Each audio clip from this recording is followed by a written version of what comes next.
Hey there, friends. How are you today? Today we're looking at Genesis chapter 34, and this is the story of Dinah and Shechem. Dinah was one of the daughters of Jacob, and she was the daughter of Leah. And so she goes out into the land, and well, we have a story here that's really more for the adults in the family. So this is not one of those happy Bible stories that you would tell your children. As a matter of fact, I doubt that there's very much that's ever done with chapter 34 in the book of Genesis. It's just so, it's dark and it's sad and it's really horrible what we read here. But there's something very important for us here as well. There's a principle that Shechem demonstrates for us, and that principle is selfishness and greed. Because of what happens when he rapes Dinah, we see that that's just the beginning. And actually what happens in the story is his greed just grows and grows. He's selfish. He's only thinking of himself. He's not thinking of her. It's all about him. He recruits his father to help him.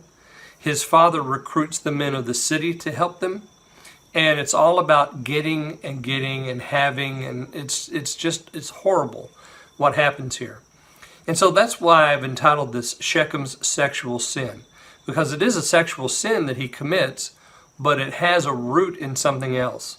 And sexual sin always has a root in selfishness and in greed.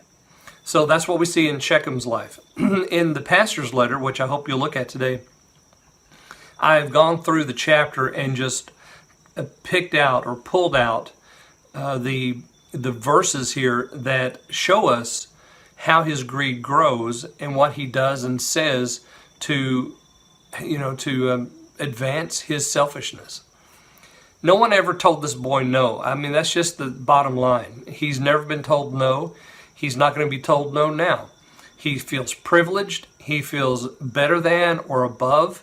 He wants what he wants, and he wants it right now, and there's no one who's going to stop him. Not even his father is willing to say to him, "You've sinned."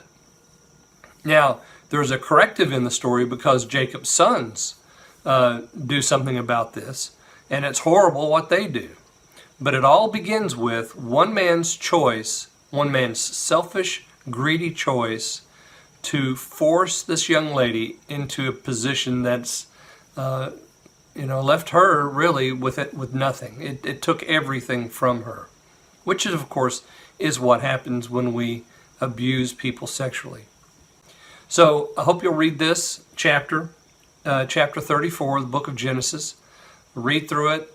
Look at the outline that I've created in the pastor's letter and compare it to what you're reading, and think about this idol of greed and selfishness that we create.